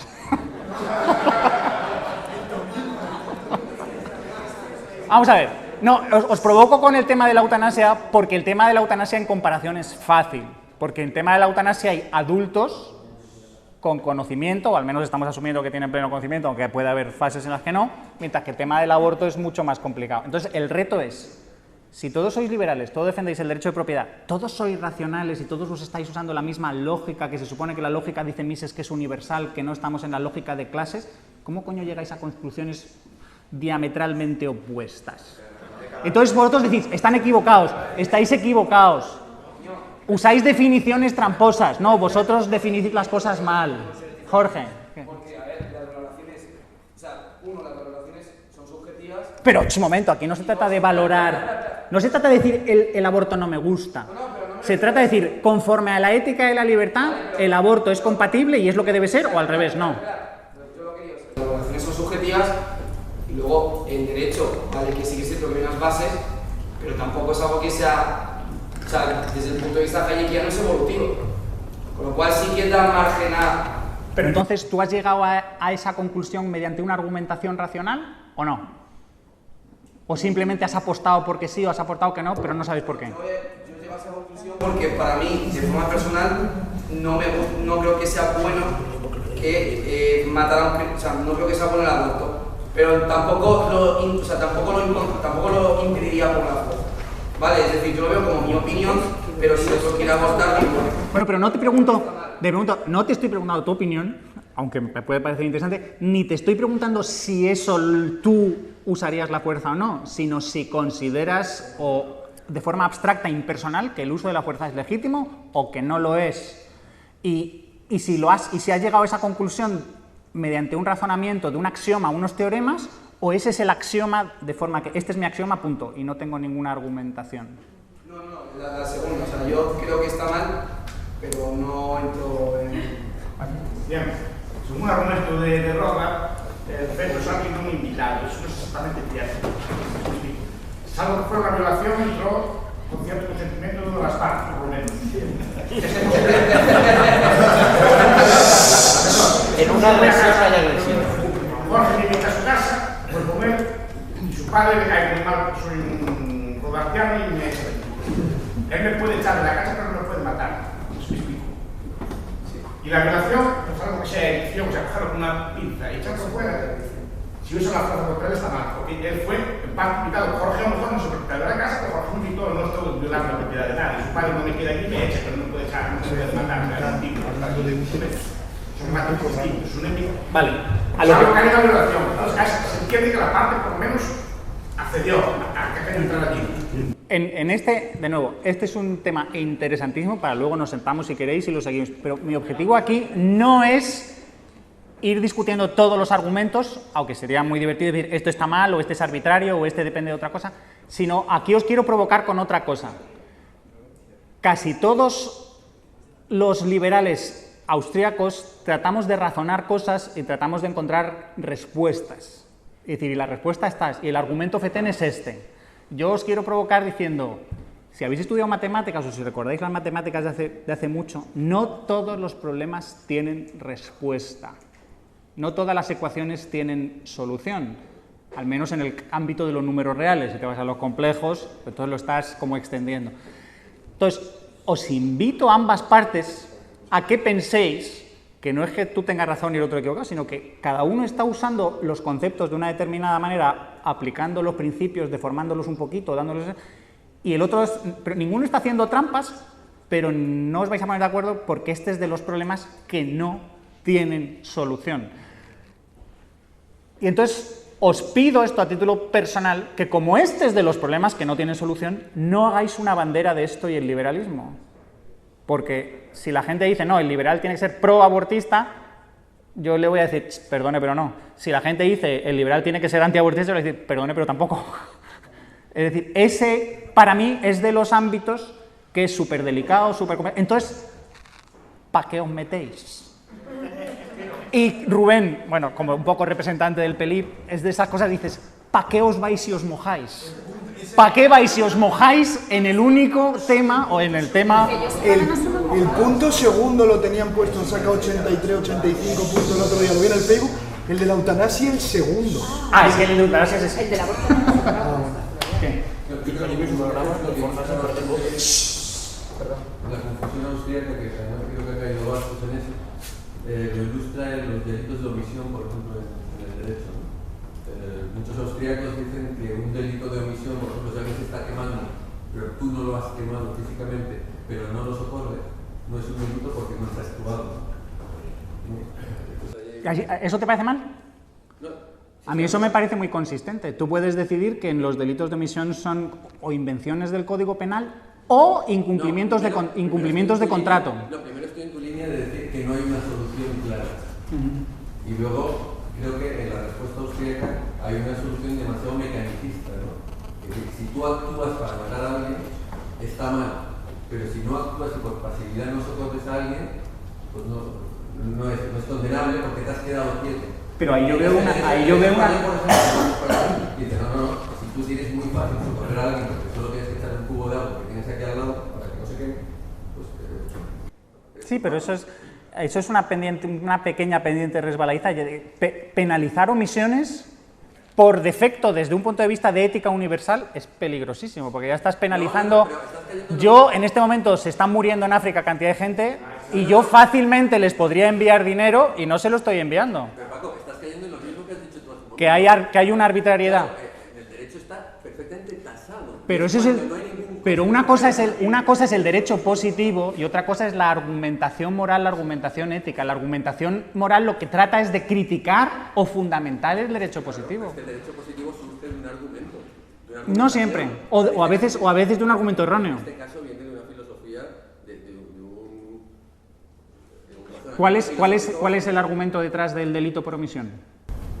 De que no es una cosa mecanicista, que tú no No. el coste que tú omites para salvar a alguien. O sea, que debes ayudar a otro siempre que el coste para él sea, siempre que el beneficio para él o ella sea alto y el coste para ti sea bajo. Entonces ya no eres completamente propietario de ti mismo. Ya el otro o las circunstancias. El problema de esa norma es que es posible estudiar las consecuencias de esa norma. Estás rompiendo ya circunstancias de universalidad. Eso no es exactamente así. No es que uno se halle en una situación que pasa hambre y entonces tienes obligación de ayudarle. Eso no es lo que pasa. Sino que está en una situación de peligro de que va a morir en ese instante. Sí, de necesidad. Si quieres llámala extrema. No, pero es que no es lo mismo. A que yo pueda morir de hambre mañana, ahí yo no tengo ninguna obligación según el Código Penal. A otra cosa es que me vaya a caer una piedra en la cabeza y esté atado y tú tienes una navaja en la mano. Y yo ahí, en vez de ayudarte, me voy andando. Ahí el Código Penal entiende que hay un delito. Es un delito clarísimo. No tiene nada que ver con la situación de un africano económica, financiera para el día de mañana. Pero que insisto, vamos a ver, que el Código Penal diga ciertas cosas y que esas cosas sean entendibles y que puedan parecer razonables, sí, eso está bien. El problema es qué argumento o qué filosofía del derecho y de la moral subyace todo hecho. Una liberal en la de cual es plenamente dueño de sí mismo, o una que se va aproximando a una socialdemocracia tal, en la que le debes algo al otro en ciertas circunstancias.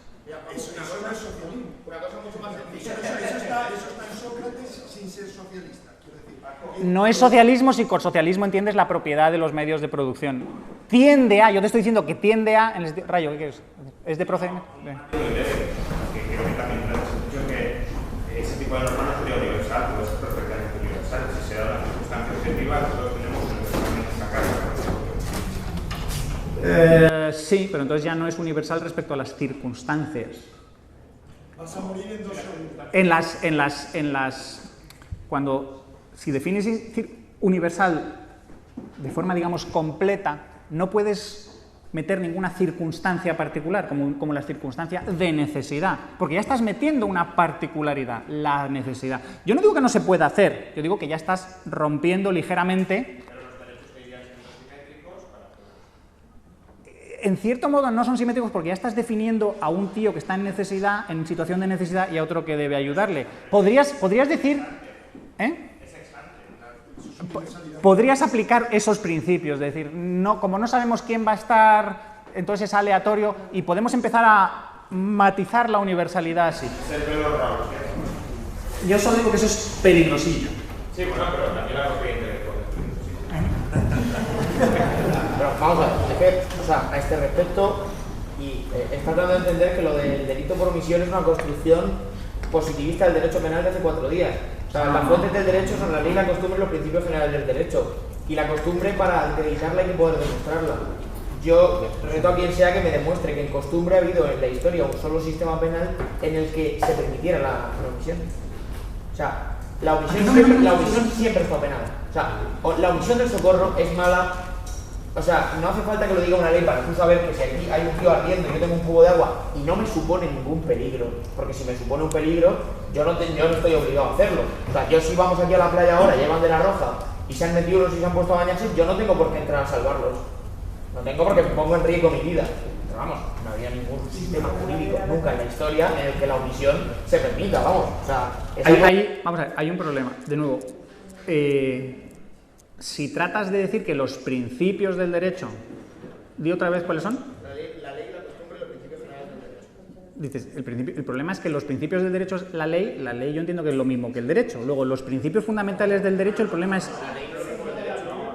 Aquí entendemos ley como legislación. Ya entiendo lo que quieres decir. Ya entiendo que el derecho es como la actividad regular todo y la ley es lo que dice... Falta de ley costumbre, lo que dice... legislación, a falta de legislación costumbre y a falta de costumbre principios generales del derecho. Vale, pero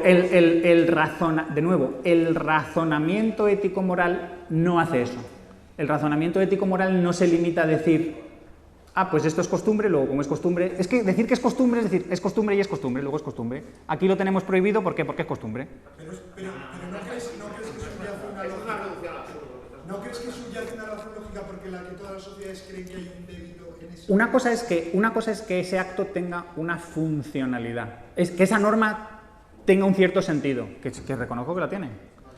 Pero si tratas de argumentarla, vas a romper otras normas que también tienen cierto sentido. Como que tú eres dueño pleno de ti mismo. Si empiezas a meter cosas de esas, hay una tensión entre las dos. Igual, si te quieres cargar la de que tú eres dueño pleno de ti mismo, vale, te la vas a cargar, pero entonces otro te va a llegar, pues yo me la cargo más, yo me la cargo más, yo me la cargo más, yo me la cargo más. Entonces eso te digo que no te voy a decir que esto es el camino al socialismo, pero que el socialismo se consigue así. Cuando John Rawls razona todo lo que razona y deduce la democracia, lo que hace es romper los criterios de universalidad, pero por la cara y desde el principio. Sin grietillas como nosotros nos conformamos con... a mí no me parece horrible ni diría que es una sociedad antiliberal, una sociedad que diga, bueno, hay esta norma que además no se va a aplicar casi nunca y que yo es algo que haría voluntariamente, de todas maneras. Y entonces me pregunto, ¿para qué legislan algo que la gente de todas maneras va a hacer voluntariamente? ¿Qué pueblo de hijos de puta son estos que no ayudan a la gente que lo necesita? ¿Necesitan que les den con el látigo? Muchas cosas se positivizan porque parten de la costumbre. Vamos a ver, es un ejemplo y esto es un poco añadir al tema que he puesto alguna vez hablando estos días. Tú te montas hoy en un autobús público y hay un asiento que pone asiento reservado para personas con movilidad reducida y te viene debajo una ley nacional, una ley autonómica y probablemente alguna ordenanza municipal. Yo no necesito que eso me lo digan. Yo he vivido en otros países en los que no hacía falta ninguna ley, porque la gente se levantaba. Y si no te levantabas, los que estaban alrededor te decían, tío, ¿qué estás haciendo? Levántate. Pero llega un momento, y yo de verdad, tampoco voy a ser un defensor de legislar por legislar, pero ¿quién vino antes al mundo, la gallina o el huevo? ¿Ha habido que hacer esa legislación porque había gente que no dejaba el sitio? ¿O a raíz de hacer esa legislación la gente lo hace menos? ¿Qué pasa? Y lo de la omisión es igual. Si se ha tenido que poner el código penal porque la gente omitiría. Yo no voy a hacer omisión ni tú tampoco. De nuevo simplemente os planteo esto. Esto es un debate fascinante. Lo que yo vuelvo es cuidado con los argumentos que no choquen y vamos por el aborto, es decir, hay cosas que pueden ser funcionales como esta norma que quizá no necesitas argumentarla, dices, bueno, pues es que este es el axioma y las normas funcionan así. Y si hay que limitar la libertad individual de esta manera, se limita porque si no las sociedades se desintegran o lo que sea. Pero si no... En este caso estamos olvidando una cosa y allá he hablado, que no se trata de que a lo largo de la historia la costumbre haya dicho que hay que imponer el deber de socorro.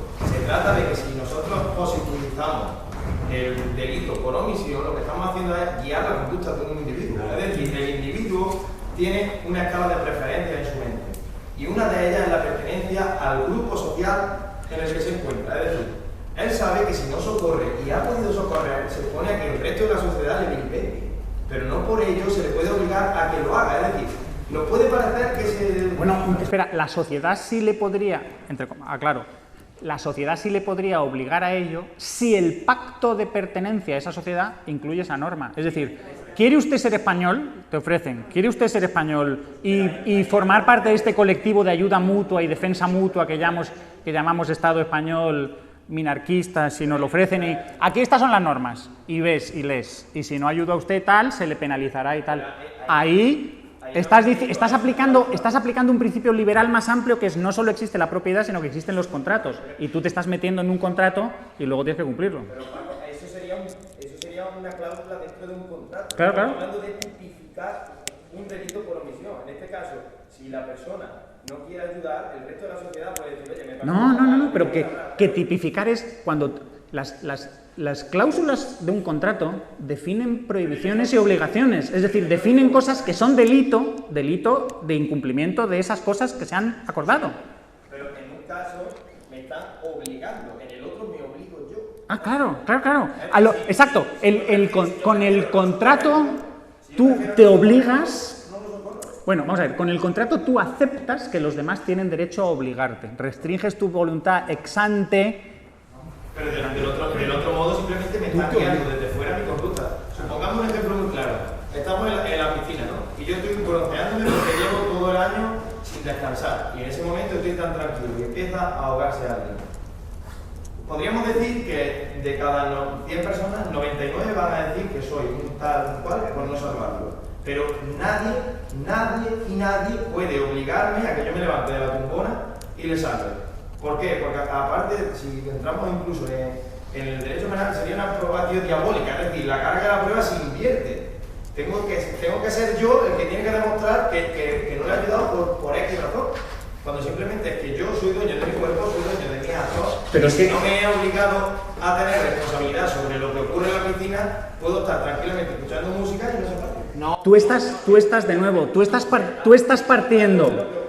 partiendo de que eres dueño completo de ti mismo, y tú mismo lo has dicho, nadie puede obligarme. Estás definiendo la regla. La regla, según tú, es nadie puede obligarme. La regla, según ellos, que también son juristas, es pues el derecho parece que sí puede obligarte en ciertas circunstancias a actuar, porque si no sería un delito de omisión. Entonces yo lo único que digo es, mientras el argumento sea lógicamente consistente y seáis conscientes de qué axiomas estáis usando, pues vale, pero que... Estoy usando que luego después la moral de cada uno es algo individual. Sí, Él puede considerar que si yo no lo salvo soy un hijo de X, y yo puedo considerar que simplemente soy una persona solitaria y antepongo lo que piense el resto de la sociedad de mí o lo que me vaya a ocurrir después de que nadie me hable o todo el mundo me mire mal, pero simplemente estoy haciendo lo que yo prefiero hacer en ese momento. ¿Alguien opina que habría hecho bien si no le ayuda?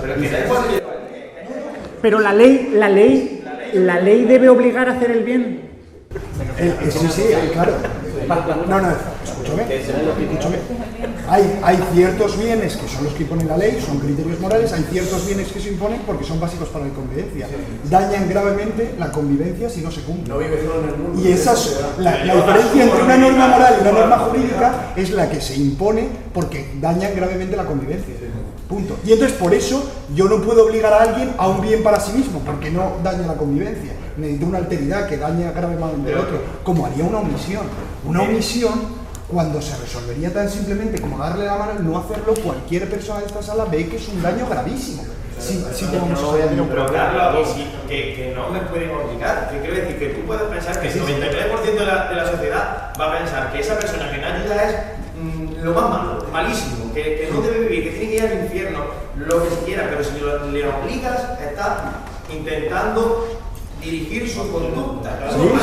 Para mí es legítimo, yo no soy... Imagina que por cualquier causa material, esa persona simplemente en ese momento no le ayuda porque se le cruzan los cables, tiene cualquier cosa. Entonces, no, intentad no repetir lo mismo. Yo creo que ambos estáis diciendo, él está diciendo... Primero, me gustaría enfrentaros un poco a las paradojas del razonamiento normativo jurídico. Yo puedo describir que estos son unas tijeras o unas, como se llamen, ¿no? Ahí, y lo veo y lo puedo comprobar viendo que cortan y estamos de acuerdo. Las afirmaciones descriptivas se puede comprobar si son verdaderas o falsas y tiene sentido hablar de verdad o falsedad. Las afirmaciones normativas no, porque las afirmaciones normativas son órdenes, son reglas que pueden ser unas o pueden ser otras. Entonces, él está diciendo, las reglas no se puede obligar a nadie a nada, aunque haya un esto de omisión. Vosotros decís que sí y añadís un argumento y dices, es que si no, la convivencia es un atentado contra la convivencia. Yo lo que diré es, no estás atentando contra la convivencia, estás no ayudando a alguien a que siga vivo. Eso no es lo mismo que atentar contra la convivencia, que es el que está fastidiando y todo. Rayo quería decir algo. ¿No creéis que estáis cayendo en una concepción del derecho extremadamente individualista? Porque al final el derecho se aplica en comunidades políticas. Entonces, las comunidades políticas, tú puedes decir, por defecto, no se tiene por qué ayudar a otros. O por defecto, eso tiene que ayudar a otros. Pero es que esa situación de estado de la naturaleza donde se vaya a dar por defecto la norma va a ser una excepción absolutamente excepcional. Normalmente estáis dentro de comunidades políticas donde la libertad de pactos políticos permitirán modular esas normas y decir, en esta comunidad por defecto se da ayuda, en esta comunidad por defecto no. Entonces, partiendo de la libre asociación, que sí que creo que es un principio liberal bastante claro, se pueden componer normas muy distintas en un caso o en otro. Es verdad que aún así pueden ser necesarias normas frente a otros que no están en la comunidad política, pero aún así tú puedes o trazar contratos de adhesión o simplemente decir, pues si esta norma me repugna tanto, no me quiero relacionar con otros y por tanto no quiero tener contacto. Pero lo que está diciendo Rayo es importante y vamos a cerrar con esto este punto porque no quiero dejar el de la reserva 100% y solo quedan 5 minutos. Es que hay dos tipos de razonamiento, digamos, moral o jurídico. Uno es el que llamaríamos prepolítico, precomunidad política, que eso es lo que se suele argumentar como derecho natural o ética, aquella que supera a las particularidades y tiene ese rango de universalidad y no cuenta si el otro es de tu grupo o no es de tu grupo, mientras que luego hay el derecho realmente existente, suele pertenecer siempre a una comunidad política y estar apoyado por esa comunidad política, y el sentido que tiene ese derecho es contribuir a la supervivencia de los miembros de esa comunidad política, pero que son dos ámbitos distintos. Él está insistiendo en la posición, digamos, natural previa de a mí, salvo que me obliguéis a pertenecer o salvo que me digáis que yo pertenezco a una unidad política, considero que no tengo ninguna obligación con nadie. Vosotros estáis diciendo el derecho realmente efectivo sucede en comunidades políticas y ninguna comunidad política jamás ha usado esa norma. Pero son dos cosas distintas. En ese sentido...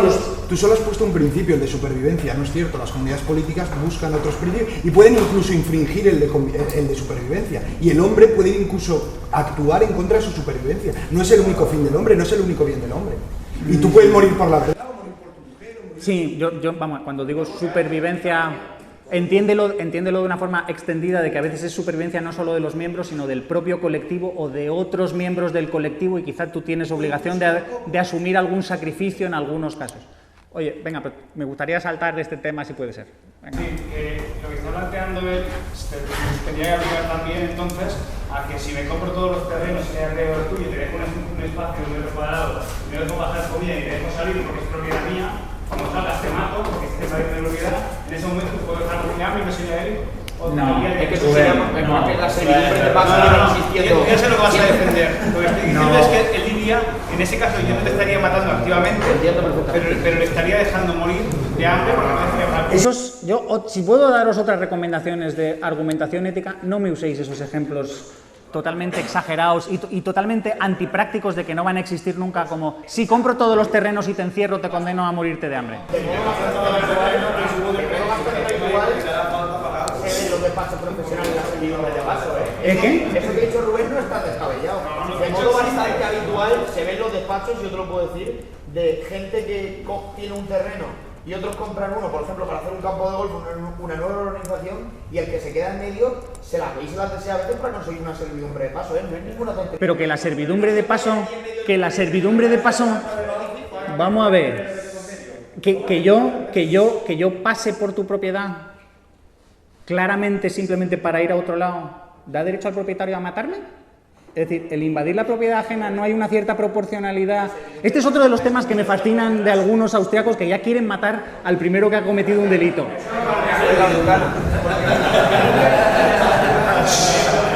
No, el problema. Porque tú tienes el derecho natural de una persona, esa persona no le legitima para violar tu derecho natural automáticamente como casa. No, yo voy más a que no tienes derecho a pasarte. Yo te podré decir, oye, que no tienes derecho a cruzar por aquí, pero primero tampoco tengo derecho yo a secuestrarte, y una vez hayas cruzado yo voy a los tribunales y decir, oiga, que ha incumplido mi derecho de propiedad, vale, le sancionas, pero yo creo que no se va a morir, yo no me moriría. Si a mí alguien me dice, Capella, te he encerrado porque he comprado todos los terrenos, diría, pues ahí te jodes, mira, voy a cruzar y luego argumentamos y me reclamas. ¿Qué crees? ¿Que realmente por cruzar tu propiedad tienes derecho a matarme? Y digo, este razonamiento ético me parece descabellado. Un minuto. Entonces me tenéis que dejar que trate el tema en 1 minuto. Y entonces no sé si os voy a dejar participar, porque solo queda 1 minuto, pero si queréis lo seguimos debatiendo en otro momento.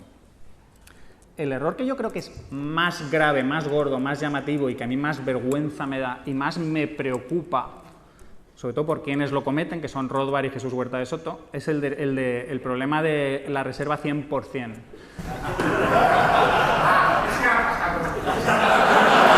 ¿Qué ha dicho? ¿Qué ha dicho? ¿Qué ha dicho?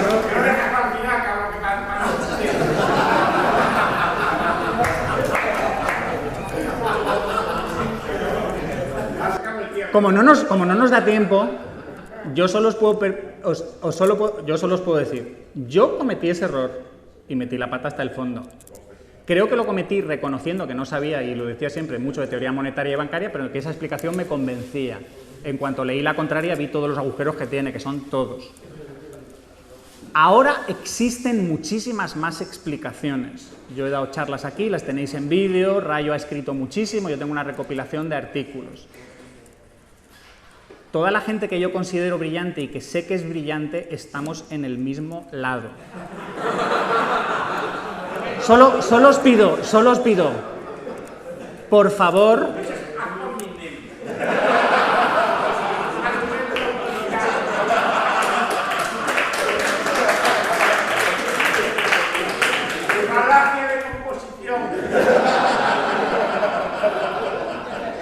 Estás citando falacias sin ton ni son. En todo caso, si esto fuera una falacia, sería apelación a un principio de autoridad. Pero vamos, yo solo os pido que seáis conscientes de que si estáis metiendo la pata, la estáis metiendo gravemente, porque la gente que sabe del tema os va a mirar. Estos austriacos, estos liberales, no merece la pena tomarlos en serio. No tienen. ¿Perdón?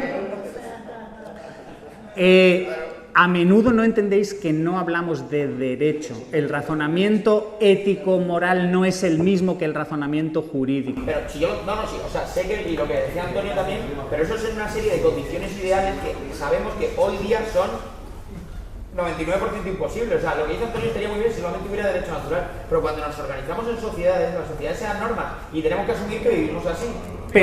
Pero hay dos modos de razonamiento distinto, insisto. El que los filósofos durante mucho tiempo han llamado filosofía moral y justificación de ciertas cosas, y el otro de la aplicación práctica en sociedades del derecho. Un debate muy interesante, pero poco fructífero. O sea, podemos estar horas y horas debatiendo eso, pero claro, pragmáticamente no sirve de nada en la vida real. Podemos debatir de, no, sí, el derecho natural, vale, pero en el día a día del ser humano... Yo creo que en debates como la eutanasia, el alquiler de úteros, las drogas y cantidad, hay gente que está siendo gravemente perjudicada y que existen argumentos que no son de derecho, sino que son de ética y filosofía moral, que claramente definen qué dice el liberal, que es derecho de propiedad, y si mientras yo no haga daño a terceros, lo siento, pero la convivencia se puede ir a freír gárgaras porque este es mi derecho. Mientras no hagas daño a terceros o no incumplas contratos y todas esas cosas. Es que la discusión, digamos, lo que es de facto, lo sabemos porque, digamos, vivimos en un estado, no lo es. Oye, resumiendo que nos echan. Espero que os lo hayáis pasado bien. Yo quiero que sigamos estas cosas. Solo os puedo pedir una cosa, por favor, eso, para que veáis, porque esto es una petición. Entre nosotros discutamos lo que sea, peguémonos y tal. Cuando presentemos el liberalismo ahí fuera, tengamos cuidado. Y sobre todo no juguemos, a mí Bastos me hace mucha gracia, pero cuando tratamos con, y reconozco que es un tío que me cae muy bien, pero cuando tratamos con ideas radicales como es el anarcocapitalismo, y me reconoceréis que el anarcocapitalismo es una idea radical, y yo me considero ANCAP, son ideas tan extremas que conviene manejarlas con muchísimo cuidado, y en vez de presentarlas a la cara de o eres ANCAP o eres gilipollas, o eres ANCAP o no eres liberal, como hace Huerta, pues yo digo, lo siento, pero no. Precisamente en esos extremos es donde hay que tener más cuidado. En esos extremos es donde hay que decir, a ver, tratas de ver qué te aporta el minarquista trata de entender qué es lo que... Es decir, por favor, si hacéis el ridículo, haced el ridículo vosotros solos, no lo hagáis en nombre de todos.